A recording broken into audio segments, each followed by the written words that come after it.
Assalamualaikum warahmatullahi wabarakatuh. Waalaikumsalam. Saya kasih materi dulu.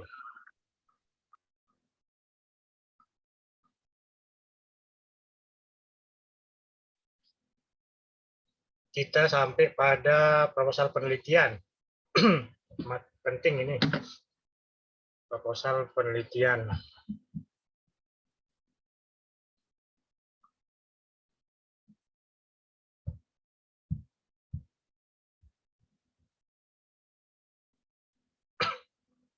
Proposal penelitian. Jadi pertemuan ke-6.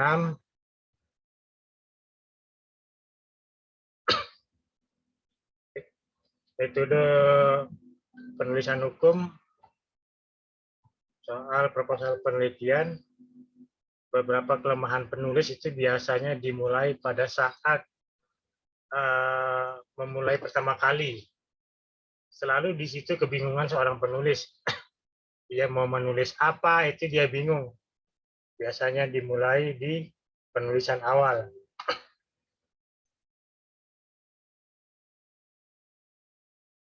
Kita bisa buka kamera dulu. Iya. Biasanya orang memulai itu dia selalu memulai dengan kebingungan. Karena kalimat yang pertama yang dia akan pikirkan, apa yang harus saya tulis? Itu selalu menjadi pertanyaan penulis itu. Itu hal yang kemudian dapat dikatakan apa?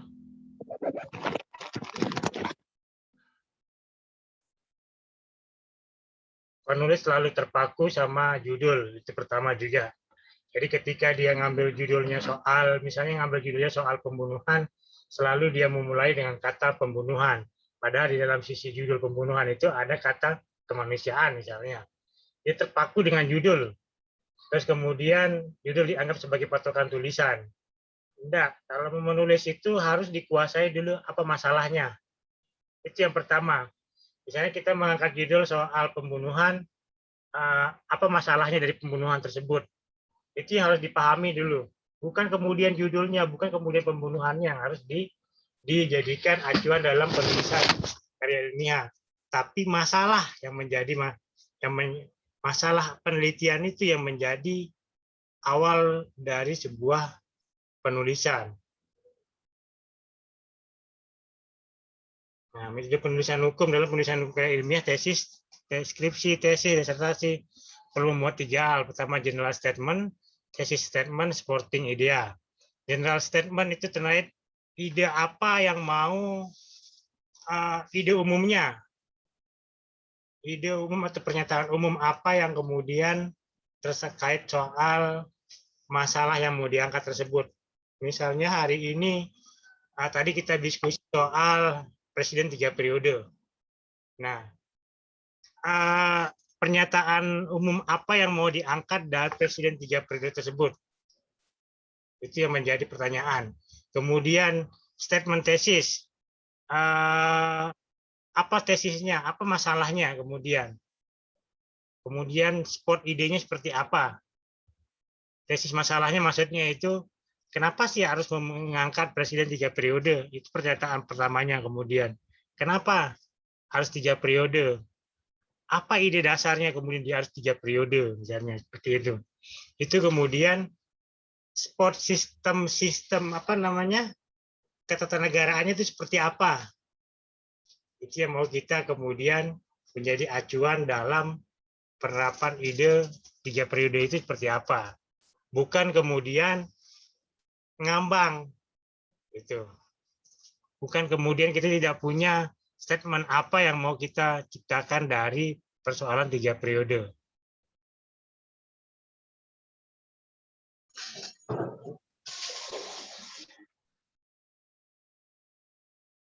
Jadi dalam hal mengangkat arti pentingnya.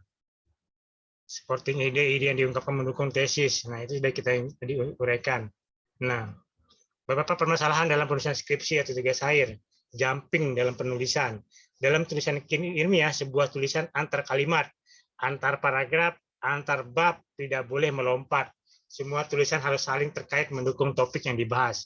Jangan kemudian di paragraf 1 kita membahas soal pembunuhan, di paragraf 2 kita membahas soal penikaman misalnya. Itu kan tidak nyambung kemudian. Tidak nyambung kemudian apa yang mau kita bahas. Nah, ide dasarnya itu yang harus dipahamin kemudian. Ide dasarnya itu seperti apa?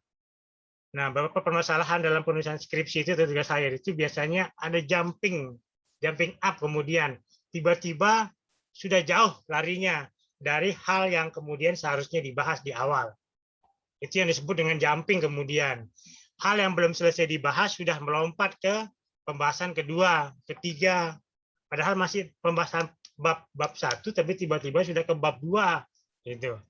Bab 1 masih bicara latar belakang masalah, tahu-tahu sudah masuk di bab soal tinjauan pustaka misalnya.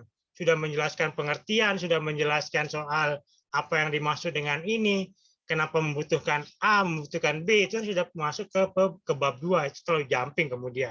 Di situ maksudnya fokus ke apa di masing-masing bab itu, jangan kemudian langsung jumping ke bab yang lain. Dapat dipahami dulu ini?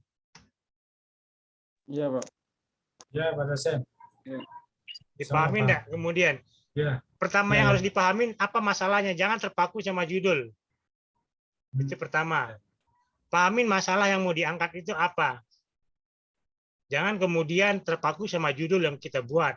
Orang boleh buat judul sebagus apapun, tapi dia tidak tahu masalah kemudian. Kalau orang tahu masalah, maka dia akan gampang membuat judul. Karena judul itu bisa diramu dengan masalah yang ada. Tapi orang bisa membuat judul, tapi tidak bisa meramu masalahnya, itu yang susah. Nah, itu yang pertama. Yang kedua, memulai itu memang sulit. Tapi ketika kita mengetahui masalah, maka kita akan cukup mudah memulai sebuah tulisan. Makanya, misalnya tulisan itu menjelaskan kenapa kita mengangkat pembunuhan, misalnya. Kasus pembunuhan kita angkat. Kita menulis pembunuhan yang terjadi di tempat ini adalah bla bla bla dan seterusnya. Nah, merangkai katanya, merangkai kalimat dan kata-katanya itu tidak cukup dengan pernyataan kita kemudian.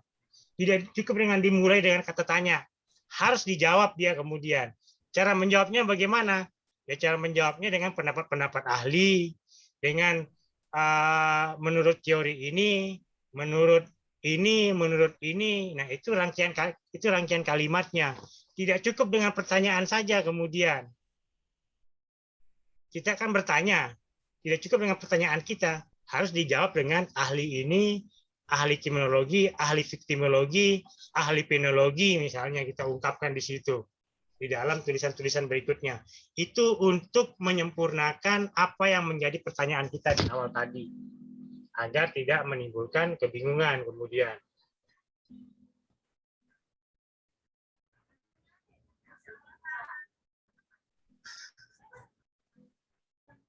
Kalau seandainya tidak ada ahlinya itu Pak gimana? Tidak mungkin tidak ada ahlinya. Buat ngapa mengambil judul yang tidak ada kemudian pernah dibicarakan kemudian. Semua permasalahan di dunia ini pasti sudah pernah diteliti. Kan? Semua permasalahan di dunia ini pasti sudah pernah diteliti oleh ahli-ahli ini. Tidak mungkin keluar dari konteks tidak pernah diteliti. Kecuali permasalahan-permasalahan baru kemudian hari ini yang terjadi. Misalnya soal bagaimana tindak pidana penipuan secara elektronik. Itu kan baru itu kemudian. Tanda tangan elektronik, perjanjian elektronik, itu baru. Nah, itu yang akan banyak melahirkan ahli-ahli baru dalam persoalan elektronik, persoalan-persoalan digital kemudian. Itu yang harus dicatat. Hari ini ada berapa catatan saya itu banyak skripsi yang mengangkat soal digitalisasi. Itu menarik kemudian. Saya ambil contoh ya. Saya carikan dia. Ada berapa skripsi saya terima hari ini itu terkait soal digitalisasi. Contohnya seperti ini nih.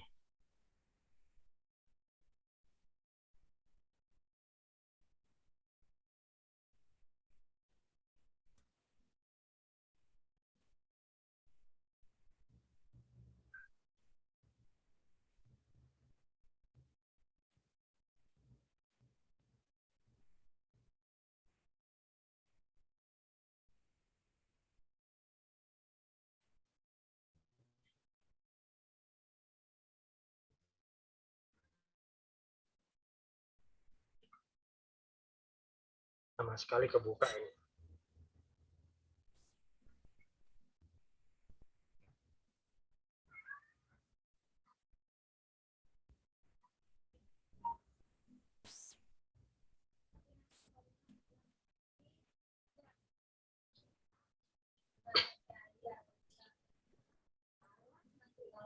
Lihat ya, Bisa, Pak. kelihatan judulnya. Nah, ada judul soal APIP, pelaksanaan fungsi administrasi aparat pengawas intern pemerintah APIP dalam pencegahan tindak pidana korupsi dana desa. Studi di Kabupaten Lombok Timur, salah ini. Ya, studi di Kabupaten Lombok Timur. Kemudian ada ini terkait soal zaman digitalisasi, keabsahan tanda tangan elektronik, digital signature ditinjau dari PP nomor 82 tahun 2012 tentang penyelenggaraan sistem dan transaksi elektronik. Ini soal digitalisasi. Kemudian ada peran penyidik pegawai negeri sipil dalam penegakan hukum terhadap tindak pidana di bidang kehutanan, studi status hutan lindung lemor dalam undar lemor atau undar pentandakan istilahnya. Itu judul menarik sebetulnya. Kemudian ada pola hubungan pemerintah desa dan pemerintah daerah dalam penetapan peraturan desa. Studi peraturan desa Meringkik nomor 2 tahun 2002 tentang pelelangan pertambangan pasir.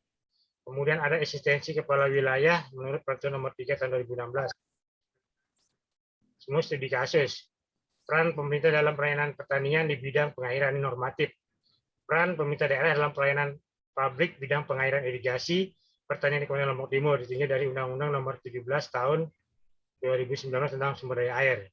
Perlindungan hukum terhadap wisatawan ditinjau dari Undang-Undang Nomor 10 Tahun 2009 tentang kepariwisataan studi kasus Kecamatan Sembalun. Kewenangan penerapan sanksi administrasi dalam Peraturan Gubernur Nomor 88 Tahun 2020 tentang pengelolaan lobster. Kemudian perlindungan hukum petani ditinjau dari Undang-Undang 19, implementasi peraturan Mahkamah Agung nomor 1 tentang perceraian dalam kasus mediasi dan kasus perceraian. Restoratif justice dalam penanganan perkara 37 PID PN Praya. Tinjauan yuridis prosedur pemilihan kepala desa antar waktu. Kajian normatif, mana lagi yang ini. Perlindungan hukum kontrak elektronik dalam penyelenggaraan transaksi elektronik. Ini kan digital ini. Sudah 2 soal digital. Kemudian, ketiga ini, kekuatan sertifikat elektronik sebagai bukti autentik atas tanah. Ini soal sertifikat digital kemudian. Hal-hal yang berbau digital itu kemudian menjadi hal-hal yang menarik untuk diteliti. Hari ini kondisinya. Orang ini sudah umum. Ini dia telat. Dia terlambat sampai hari ini belum ujian yang di bawah. Nah ini 16 orang ini menarik kemudian mengangkat hal-hal yang bersifat berbau digital. Ada juga soal BUMD, mana di BUMD ya? BUMD Jusman. Nah ini, kedudukan BUMDes berdasarkan Undang-Undang Nomor 11 Tahun 2020 tentang Cipta Kerja. Ini hal-hal berbau digital kemudian. Perlindungan hukum kontrak, kekuatan sertifikat, BUMDes, kemudian ini soal tadi itu soal tanda tangan elektronik. Nah itu maksudnya. Kemudian itu maksudnya hal-hal yang berbau digital itu menjadi menarik kemudian ketika dia diteliti. Hari ini memang masih sedikit kemudian ahlinya terkait dengan digitalisasi. Banyak yang kemudian mengambil peran soal tindak pidana digital kemudian. Transaksi elektronik dalam artian tindak pidana digital. Tapi dalam hal hukum perdata digital itu kemudian yang sangat jarang. Karena menariknya digitalisasi itu ketika terjadi pencemaran nama baik terkait dengan Undang-Undang ITE. Itu yang banyak kemudian orang menarik ke situ semua. Tapi terkait dengan soal hukum perdata itu yang jarang kemudian. Nah, itu yang harusnya dipahami kemudian. Orang hari ini bersidang sudah digital. Orang kita kuliah sudah secara online, sudah secara digital itu kemudian. Bagaimana kemudian hukumnya kuliah secara online misalnya kita mau ngangkat. Nah, itu yang kemudian harus dipahami, harus kita pahamin kemudian saat digital ini, apa yang menarik untuk kita teliti. Jangan kemudian meneliti hal-hal yang sudah terlalu sering diambil orang, yang sudah terlalu sering diangkat orang, orang sudah menemukan masalahnya, sudah menemukan hasilnya, itu yang kemudian diangkat, dan itu yang menyebabkan tingkat plagiasinya semakin tinggi. Hal-hal yang sudah pernah diangkat, kemudian yang sudah sering diangkat, kita coba angkat lagi, itu yang kemudian menimbulkan plagiasi yang tinggi sekali. Ada pertanyaan dulu? Elektronik itu Pak, Hah? elektronik itu yang sekarang lagi marak diterapkan oleh Polri gitu Pak. Soal SIM elektronik. Tilang elektronik. Tilang elektronik sama SIM elektronik tidak salah, dua diangkat sama Kapolri. Itu kan hal baru kemudian. Sama kayak orang kuliah hari ini kan secara elektronik. Dia cukup daftar dari rumah, bisa ujian dari rumah untuk seleksi masuk perguruan tinggi. Semua kemudian digitalisasi. Menghindari kemudian, karena digitalisasi itu bahasanya adalah lebih kepada efektivitas. Efektivitas lebih efektif kemudian dengan digital. Lebih efektif orang banyak bekerja. Karena dengan padatnya perkembangan penduduk ini, penduduk yang begitu padat ini, orang tidak kemudian mobilitas orang yang begitu cepat, kemudian putaran perekonomian, perputaran transportasi yang begitu lambat akibat mobilitas yang banyak.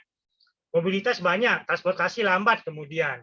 Jadinya orang dengan digitalisasi, orang lebih cepat untuk memperoleh informasi, memperoleh pekerjaan, memperoleh dan lain sebagainya kemudian. Karena pertambahan penduduk menyebabkan mobilitas ini semakin tinggi, gitu kan? Maka dibutuhkan cara cepat untuk mencapai apa yang ingin dicapai itu ya dengan cara digital kemudian. Cukup kita di sini kita bisa menekan tombol untuk sampai ke tempat tujuan yang kita tuju, misalnya seperti itu. Itu yang namanya digitalisasi.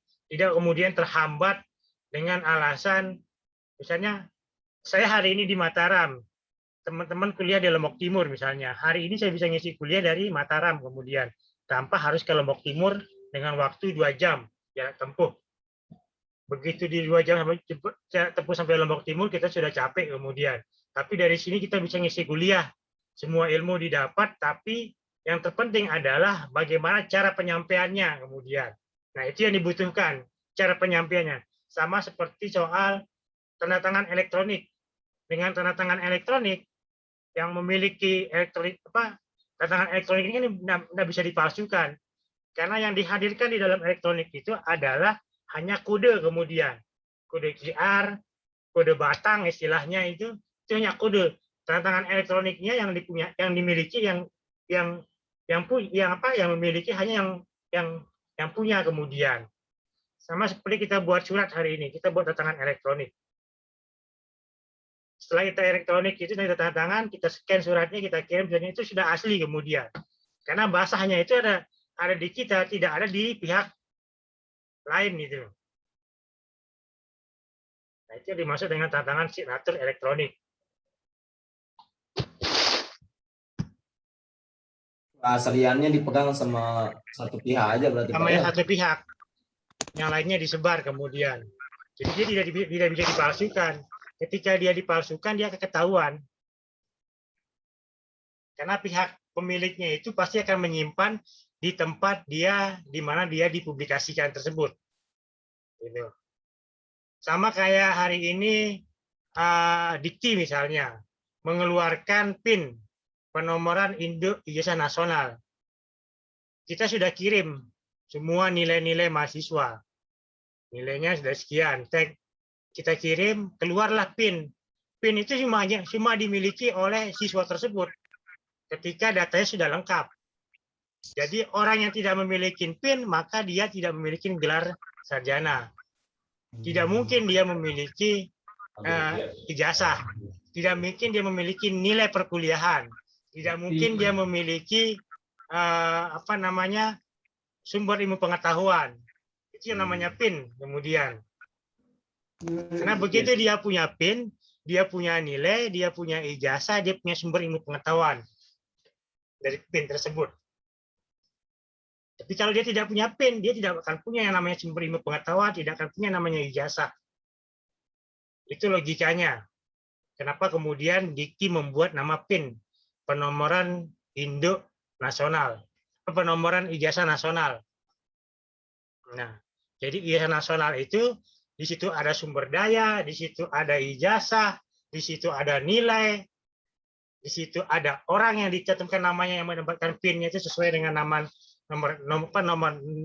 nomor ijazahnya yang tidak bisa dipalsukan kemudian. Dan itu bisa digunakan di seluruh dunia. Cukup dengan PIN gitu. Luar biasa berarti Pak ya, yang sekarang itu. Gitu.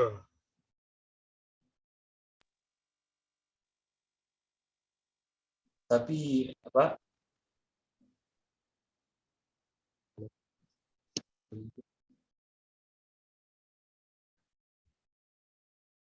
Lagi kuliah.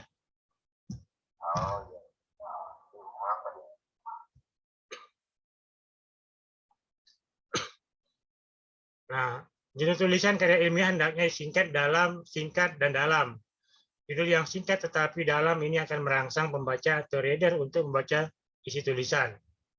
Jika judul tulisan panjang, maka semua isi tulisan akan terwakili oleh judul tulisan, menjadikan pembaca tidak tertarik untuk membaca lebih dalam. Jadi orang mau baca itu yang singkat, padat, dan tepat. Jangan kemudian terlalu panjang, berulang-ulang, itu orang malas membaca kemudian. Jadi kenapa skripsi yang jumlahnya banyak dengan yang jumlahnya sedikit, itu dilihat dari mana kepadatan itu ditulis kemudian. Boleh dia banyak, tapi dia mengulang-ulang, percuma. Akan membingungkan orang untuk membaca. Sama seperti kalau kita membuat memori kasasi, itu cukup tidak mesti harus tebal memori kasasi itu. Cukup dengan sedikit tulisan, tapi dia padat kemudian. Padat, kemudian jelas dan terang, orang mudah mengerti. Itu yang terpenting.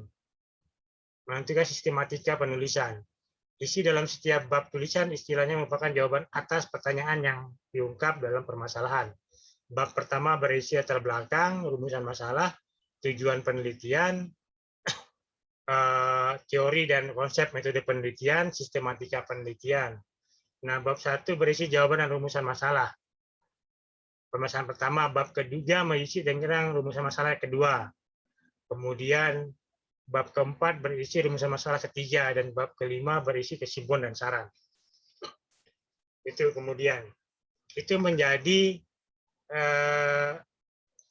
rincian kenapa kemudian rumusan masalah itu menjadi penting. Panjang itu, Anda jadi atas.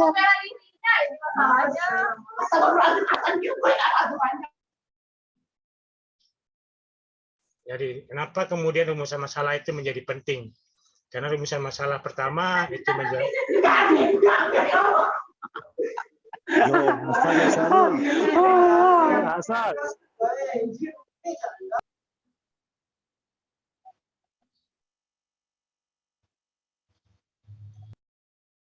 ribut sekali.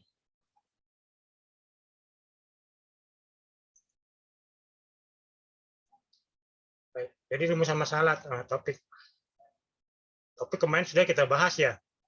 Topik, judul sudah kita bahas.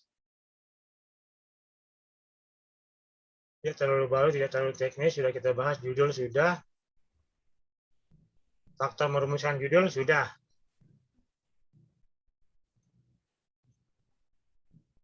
Baik, ada pertanyaan dulu. Karena kita mengulang-mengulang terus ini. Suatu kesulitan yang dirasakan oleh seseorang, suatu perasaan. Sedikit dulu Pak. Ya, silakan.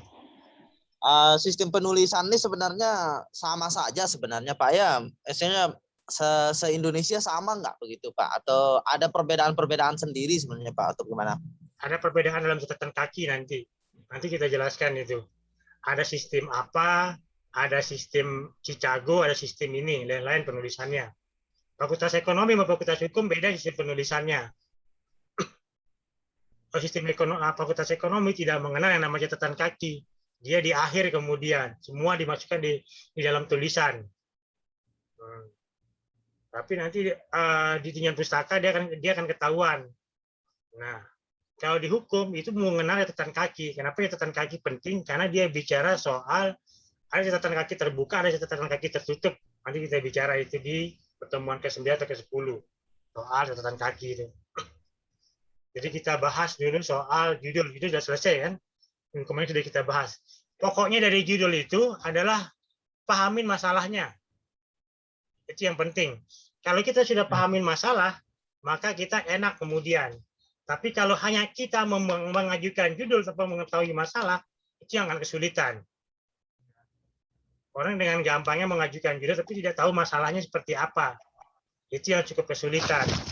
Karena begitu kita tidak paham soal apa yang mau kita bahas, apa yang mau kita teliti, kita akan bingung.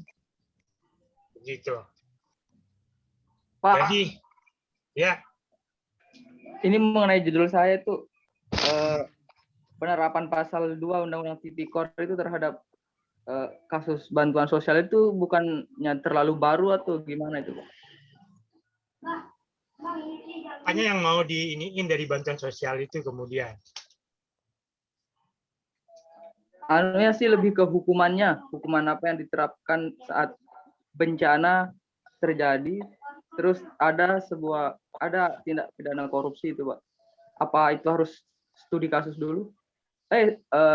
Harus neliti hasil putusan dari kasus korupsi itu gimana, Pak? Hukuman untuk korupsinya, Pak, maksudnya. Hukuman untuk korupsinya. Ya. Kan di dalam tindak pidana korupsi itu kan ada jelas itu. Coba dilihat unsur-unsurnya kemudian. Pasal 2 itu apa-apa saja unsur-unsurnya. Bagaimana ancaman hukumannya.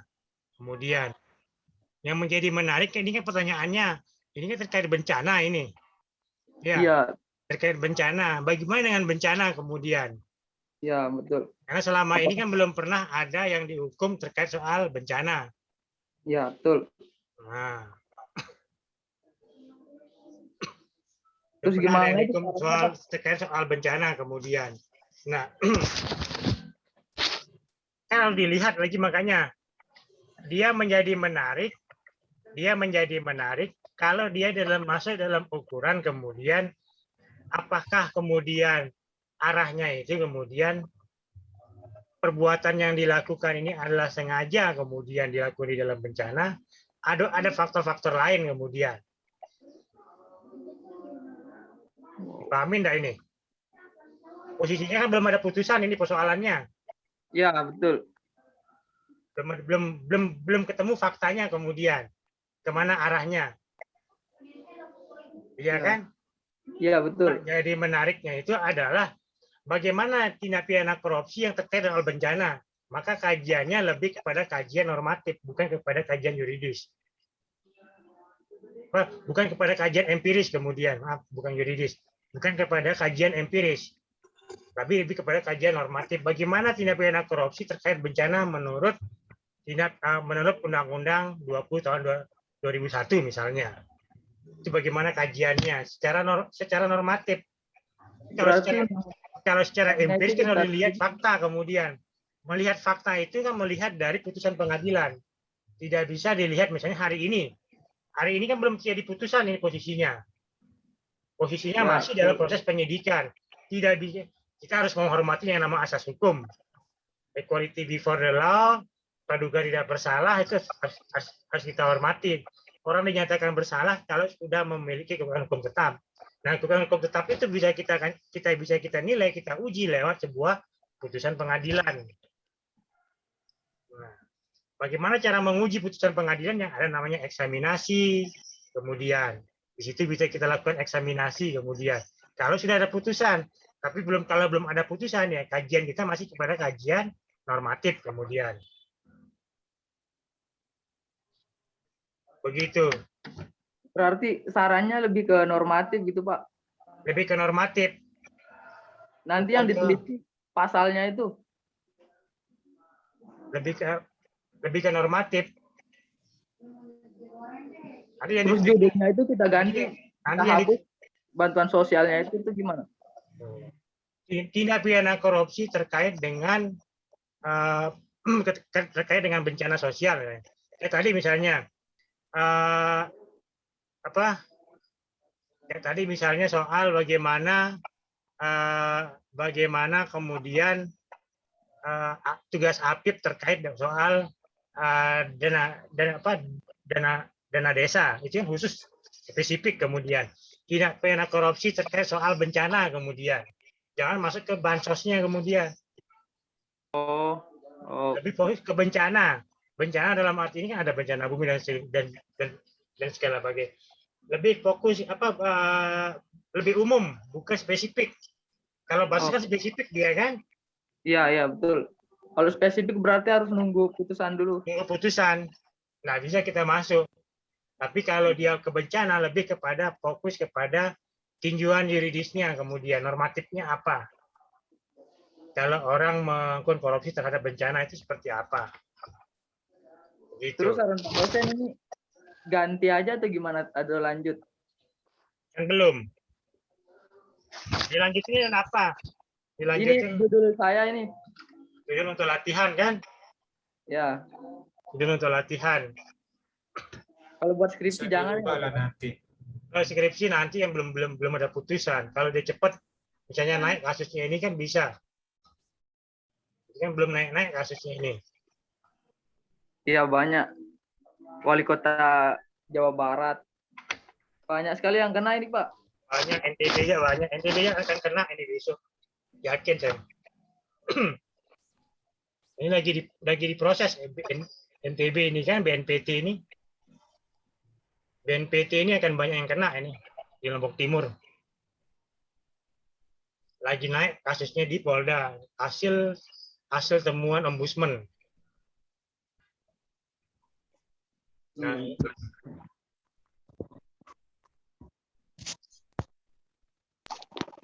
baik, kita lanjut ya.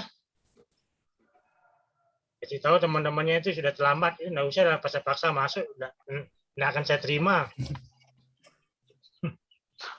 Pak, izin bertanya.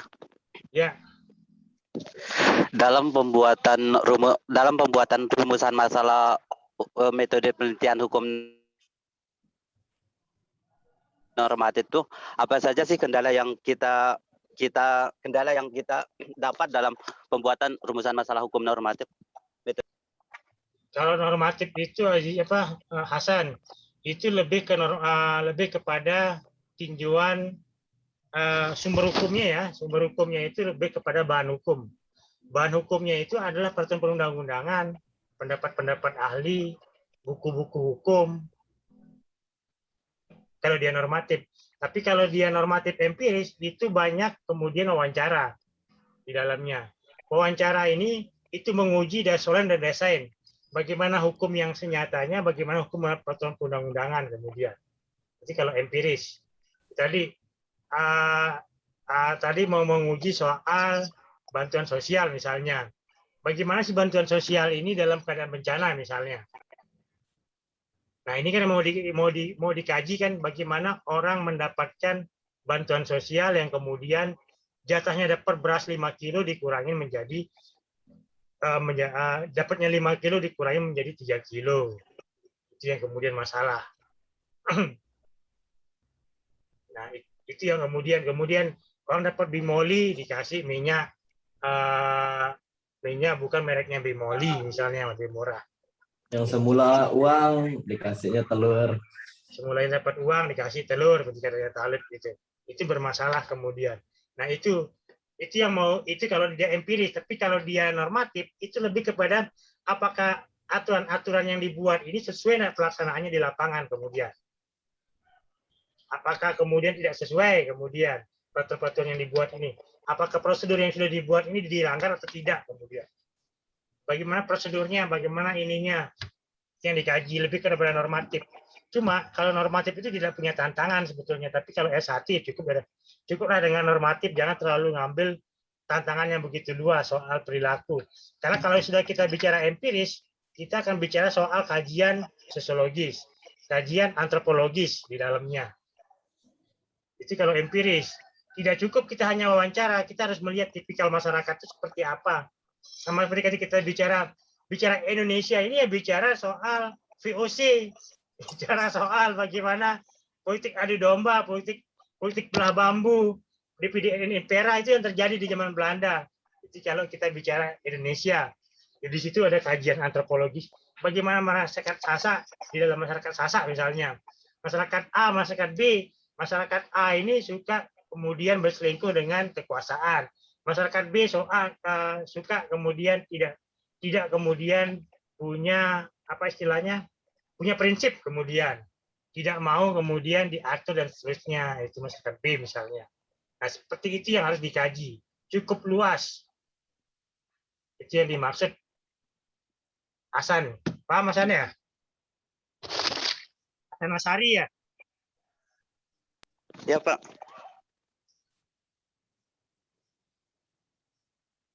Ada pertanyaan Hasan? Lagi? Pak Arsan mana Pak Arsan? Pak Arsan? Iya, dia mencoba masuk tapi belum bisa Pak Arsan. Telat 15 menit dia mungkin. Iya kayaknya Pak. Cuman nggak bisa diperpanjang kompensasinya untuk masuk gitu Pak. Nggak bisa. Saya sudah capek kita ngurus itu, kita mau jelaskan, tapi kan itu aja kita urus orang-orang masuk. Makanya saya kasih toleransi 15 menit. Cara yang lain ya. Nah, kapan kita mau menjelaskan kalau dia yang kita urus? Ya kan? Kita sudah kasih waktu 15 menit untuk masuk, tapi dia tidak ada masuk, ya sudah. Jangan paksa kita untuk ngikutin dia aja, gitu kan? Kita Pak, ini mau, mengenai tugas yang di LMS itu Pak gimana? itu sudah masuk semua. Nanti saya kasih nilai dia. Siapa yang belum masuk ya dia rugi sendiri. Gimana maksudnya kurang jelas itu. Yang di LMS itu kan saya suruh buat proposal. Materi setiap hari yang saya sampaikan ini adalah materi proposal sebetulnya. Itu tinggal dibuatkan. Itu menjadi nilai U1-nya nanti. Jangan dipikir kemudian tidak ada materi tidak ada tugas. Setiap materi ini selalu tugas itu kemudian. Itu yang disampaikan. Nah, tugas-tugas yang kita sampaikan itu harus kemudian dilakukan segera. Kalau sama matikan HP dan nelpon aja sama teman-temannya ini. Kapan kita mau jelaskan kalau dia yang diganggu kita aja ini. Lanjut Pak, apa tadi itu Pak? Tugas itu.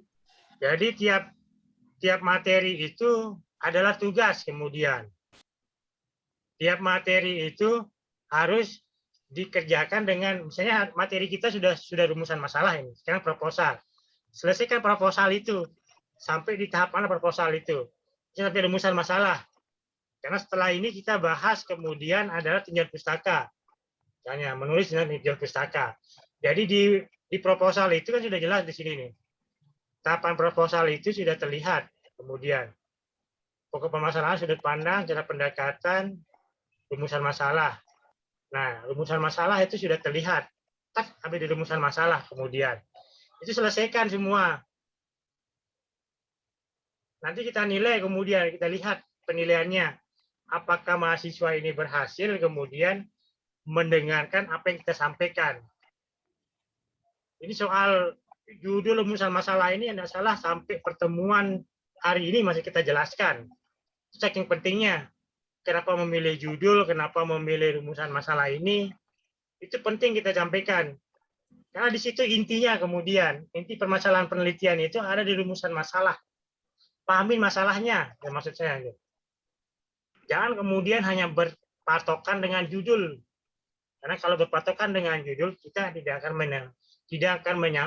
tersampaikan kemudian masalah apa yang mau kita capai. Itu. Cara menjawabnya itu Pak gimana? Cara menjawabnya pasti dengan ada pertanyaan itu. Begitu Kan ada pertanyaan. 5W+1H dibilang. Ya. Itu di bagian rumusan masalah.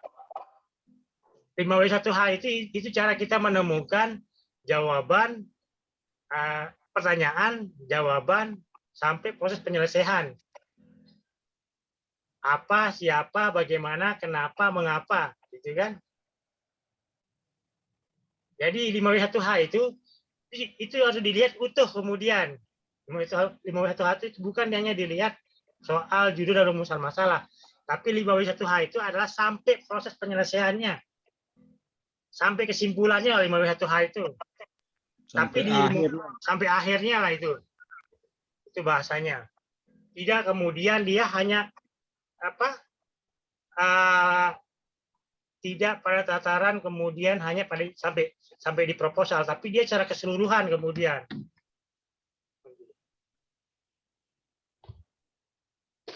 Secara keseluruhan dia harus dilihat gitu.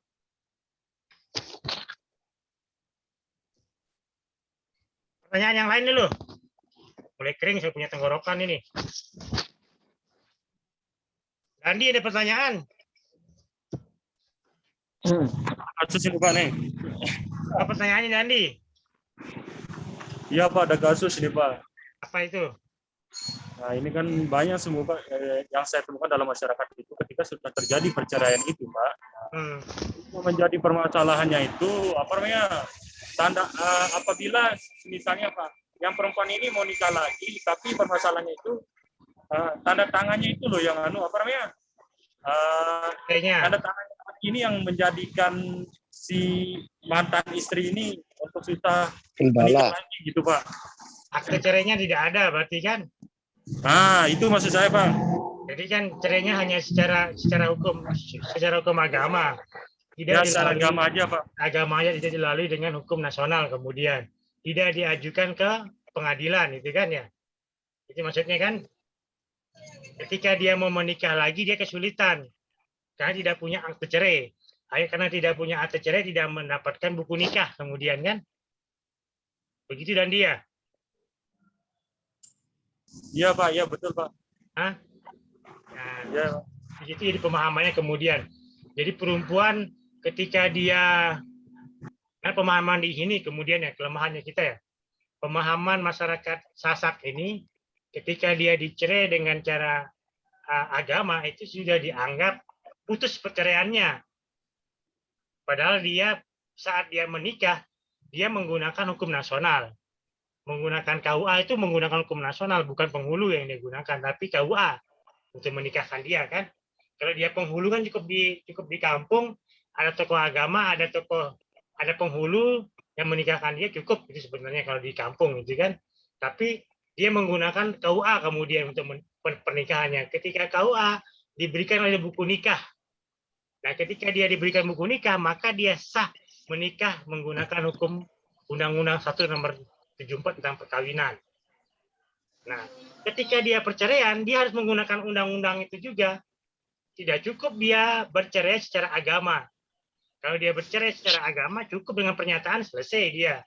Tapi kalau secara agama, secara hukum nasional, dia harus ke pengadilan. Maka pengadilan, ketika di pengadilan, buku nikahnya itu pasti dicabut oleh pengadilan. Ketika dia dicabut, dia akan dikeluarkan akte cerai.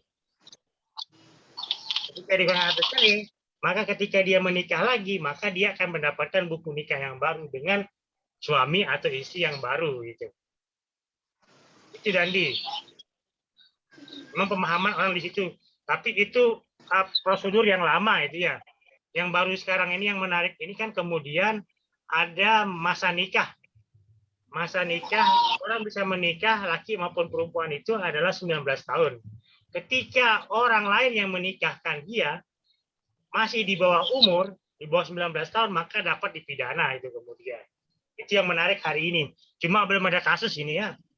Karena belum ada kasus, belum jadi menarik. Nanti ketika dia ada kasus, baru dia menarik kemudian. Soal nikah di bawah umur ini. Pak, tapi kan itu bertentangan dengan hukum adat itu Pak. Bagaimana terus itu Pak? Nah, itu jadi persoalan. Apakah hukum adat ini diatur di hukum nasional atau tidak? Tuh. Pak. Ya. Boleh bertanya Pak? Oh, Halo? Ya, halo, silakan. Nah, masalah perkawinan yang tadi itu, Pak, ini kan sedang rame-ramenya. Apakah bisa dia dibuat perdes, karena masing-masing desa itu kan memiliki adat yang berbeda-beda. Apakah bisa dibuat perdesnya, Pak? Perdesnya harus disahin kemudian. Apakah perdesnya bisa dia dibuat perdes?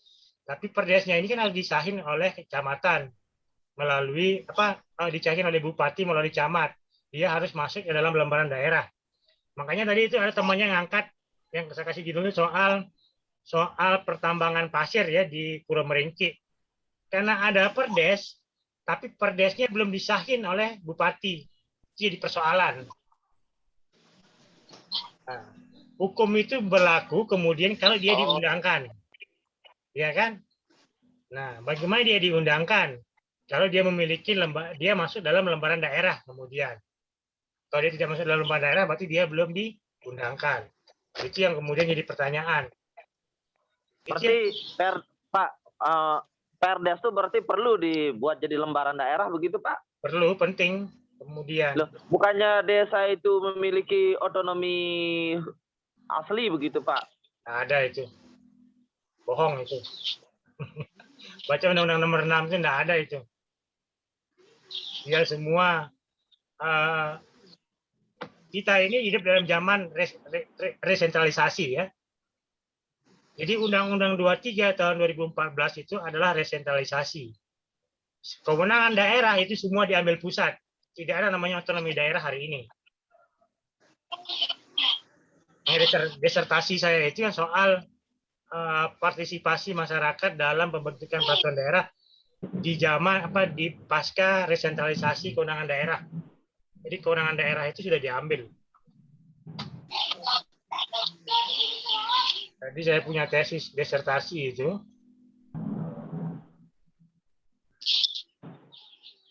Tetapi misalnya kalau udah diperdeskan suatu aturan itu, Pak, bukankah itu cukup sebagai bukti tertulis saja atau bisa mengikat nggak begitu, Pak? Meskipun itu tidak dimasukkan dalam lembaran daerah begitu. Nggak bisa dia berlaku secara nasional kemudian jadi hukum nasional. Tetapi kan maksudnya masyarakat setempat itu kan udah sepakat begitu, Pak. Misalnya kayak pasir itu kan misalnya itu kan untuk kepentingan masyarakat di sana juga begitu, Pak. Hukum itu nggak bisa dilihat begitu. Dia harus diundangkan, baru dia nyatakan sebagai hukum. Itu. Karena kita tidak menganut hukum adat kemudian ya. Hukum kita ini adalah hukum nasional. Memang ada embrio-embrio yang kemudian anasir-anasir kemudian hukum-hukum yang lain-lainnya itu. Tapi dia harus dinasionalkan, dinormatifkan kemudian. Itu. Dia sudah dinormatifkan, maka dia dianggap sebagai hukum kemudian. Tapi kalau dia belum dinormatifkan, dia belum dianggap sebagai hukum kemudian.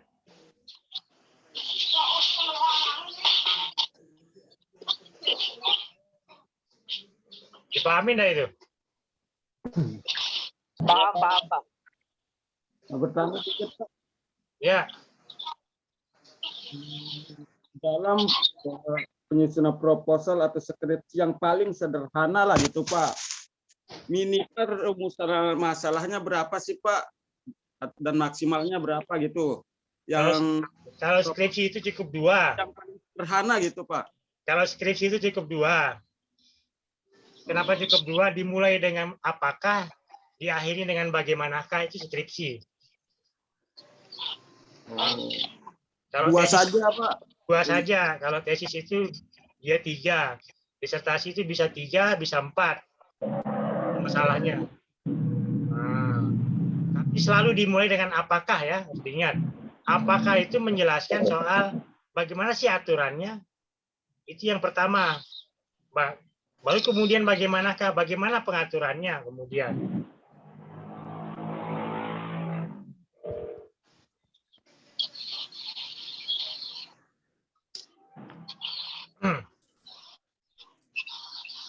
Yang lain pertanyaannya?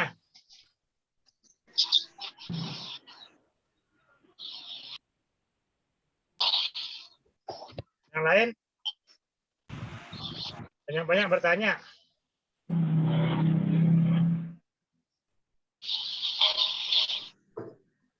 Ini masalah data dosen ke Dikti itu, Pak.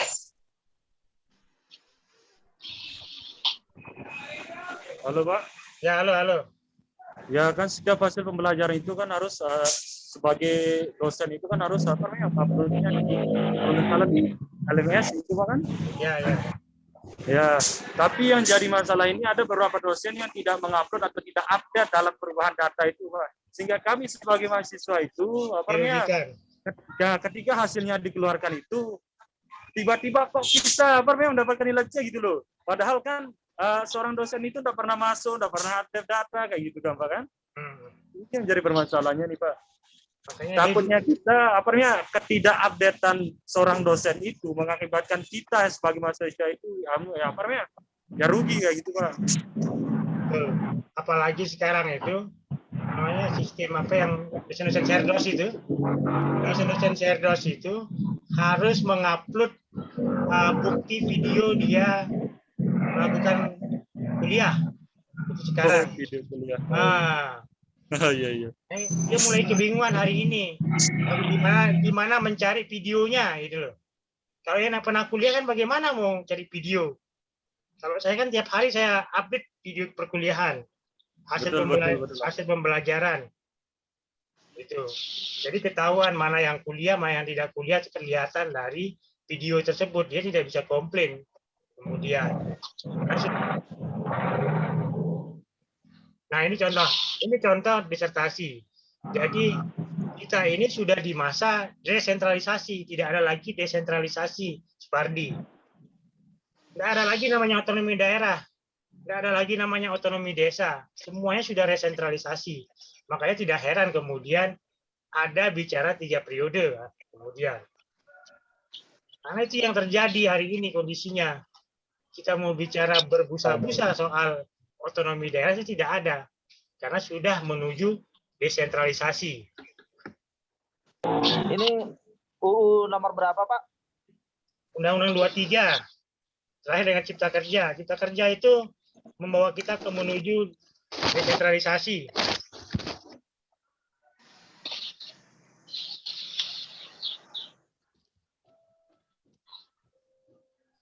Orang sini 1, 2, 3, 4.